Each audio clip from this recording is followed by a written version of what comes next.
when you use the word I. I've been very interested in this problem for a long, long time, and I've come to the conclusion that what most civilized people mean by that word is a hallucination. That is to say, a false sense of personal identity that is at complete variance with the facts of nature. And as a result of having a false sense of identity, we act in a way that is inappropriate to our natural environment. And when that inappropriate way of action is magnified by a very powerful technology, we swiftly begin to see the results of a profound discord between man and nature. As is well known, we are now in the process of destroying our environment as a result of an attempt to conquer it and master it. And we have not realized, therefore, that our environment is not something other than ourselves. In assuming that it is, we have made a great mistake and are now paying the price for it. But most people would agree with the lines of the poet who said, "I, a stranger and afraid, in a world I never made." Because we have the strong sensation that our own being inside our skin is extremely different from the world outside our skin. That while there may be intelligence inside human skins, and while there may be values and loving feelings, outside the skin is a world of mechanical process which does not give a damn about any individual and which is basically unintelligent, being gyrations of blind force, and so far as the merely biological world is concerned, gyrations of libido, which is Freud's word for blind lust. It should be obvious that the human being goes with the rest of the universe. Even though we say in popular speech, "I came into this world." Now, it is not true that you came into this world. You came out of it. In the same way as a flower comes out of a plant or a fruit comes out of a tree.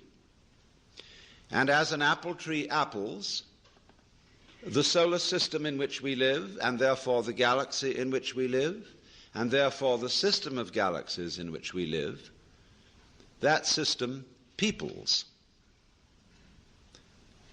And therefore people are an expression of its energy and of its nature.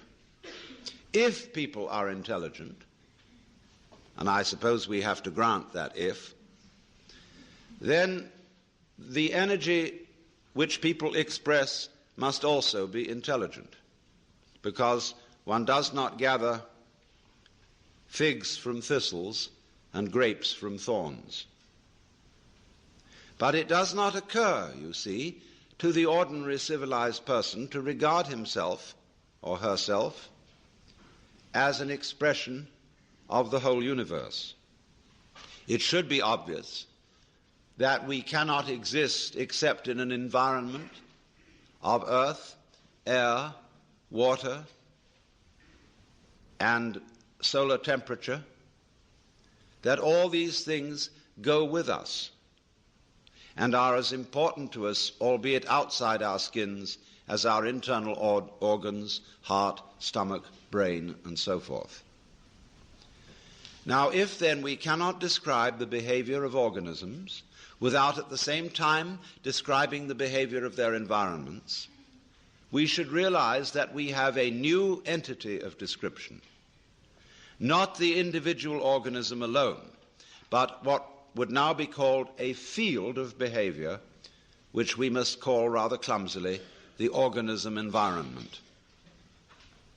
You go with your environment in the same way as your head goes with the rest of your body. You do not find in nature faces arriving in the world sui generis. They go with a body. But also bodies do not arrive in a world which would be, for example, a plain ball of scrubbed rock floating without an atmosphere far away from a star. That will not grow bodies. There is no soil for bodies. There is no complexity of environment, which is body producing. So bodies go with a very complicated natural environment. And if the head goes with the body and the body goes with the environment, the body is as much an integral part of the environment as the head is part of the body. It is deceptive, of course, because the human being is not rooted to the ground like a tree. A human being moves about and therefore can shift from one environment to another. But these shifts are superficial.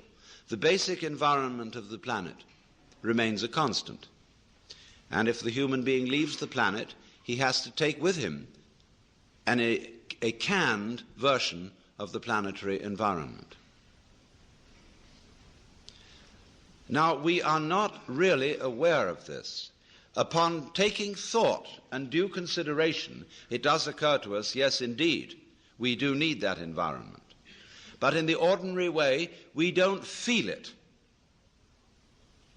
That is to say, we don't have a vivid sensation of belonging to our environment in the same way that we have a vivid sensation of being an ego inside a bag of skin, located mostly in the skull, about halfway between the ears and a little way behind the eyes.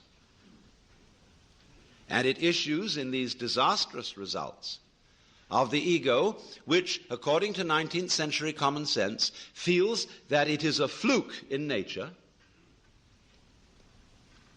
and that if it does not fight nature, it will not be able to maintain its status as intelligent fluke. So the geneticists are now saying, and many others are now saying, that man must take the course of his evolution into his own hands.